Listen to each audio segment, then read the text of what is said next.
So if I have a fairly aggressive desire to give, to donate, Roth's not a good answer, right?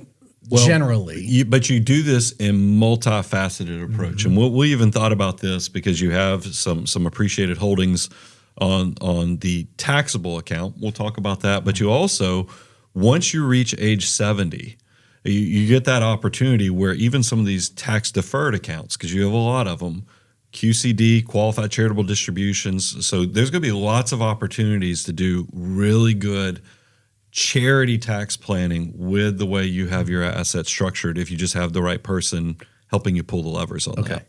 But I want to make sure I understand your question about I don't want to be donating Roth money. Sure.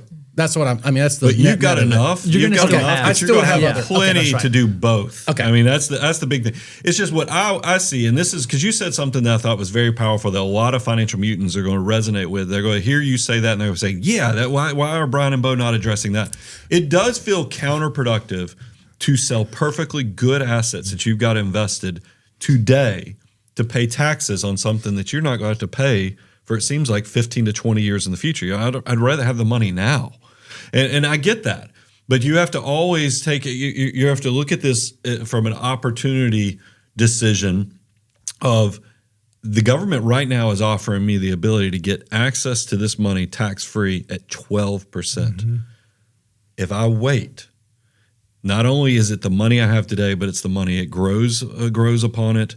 And then anything and all the decisions, when it gets pulled out in my 70s, it's going to be in the high 30s.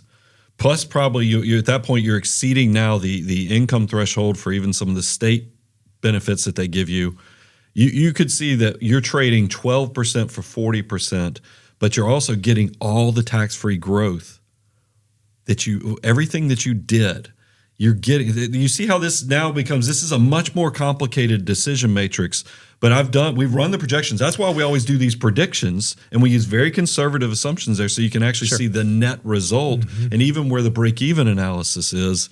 And that's why I would not ask you if I didn't think it was valuable, because I've seen the other side of it when people show up here and there's late 60s, early 70s, and they show up with tax bombs, and there's just no planning. I was like, man, if you'd have come to me 10 years ago, I could have fixed this for you, because it's really the choice could be, how do we want to optimize this? And I'm sure estate attorneys feel the same way when successful people come to them and go, you realize estate taxes are a choice if you plan. It's kind of the same way as a tax planner. It's a choice on how you want to take your medicine. And if you wait because you're like, I'm living my best life now and I'll just pay the taxes, that's fine. But I think if you're charitably minded, if you're minded that you want to leave something like a legacy to your children, your adult children, it sounds like they're making great decisions on their own, so you want to give them the ability to grow upon that as well.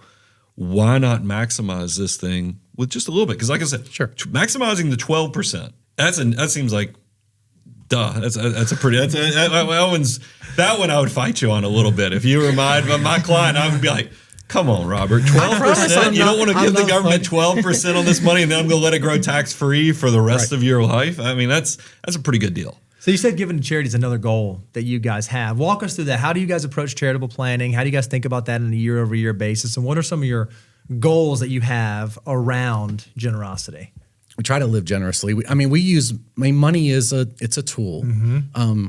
It is, honestly, we use it for experiences, like to be able to spend time with someone. So ultimately, we are trying to do that with our money mostly. And then the next thing is we certainly want to be. We would love to be able to give generational wealth to our children. Great.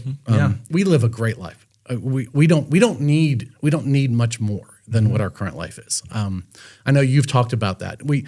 It would just drive me crazy to spend a lot of money at a hotel. For no reason. It really would. I mean, honestly, I'd be like, well, this shower head's no better than any other shower head, right? So I don't think we're going to really change our lifestyle significantly. We have a great lifestyle, so we've been blessed that way. So then the next thing is the ability to give. That is one of our biggest challenges, is figuring that out here's basically what we want to do. We want to at least give 20% of our wealth away. 10% to our local church, and then 10% to other charities. That's great. Now, my default answer posthumously or while you're living? Well, that's about what I was going to say, because our default answer was, I said, we're just going to put it in the will. And I'm going to say 10% before our kids get 50-50 split of whatever's left, 10% to the church, and then probably 5 other charities get 2%. This is not because I want accolades or we want accolades. Yeah. We don't want anything. You just want to use it to make the world a better place. That's wonderful. So if I decide to do it before then, it's not because I want control or recognition or anything like that. It is just because it might make more sense to do that. And that's one of the challenges that we have not figured out yet, is what is the right approach to be sure that we make it to the end, kind of financially. Like, we still keep looking at y'all and going, are we sure? Yeah. And also, what's the right stewardship of those assets? We're willing to do that at almost any time, but figuring out what the right mechanism for that is.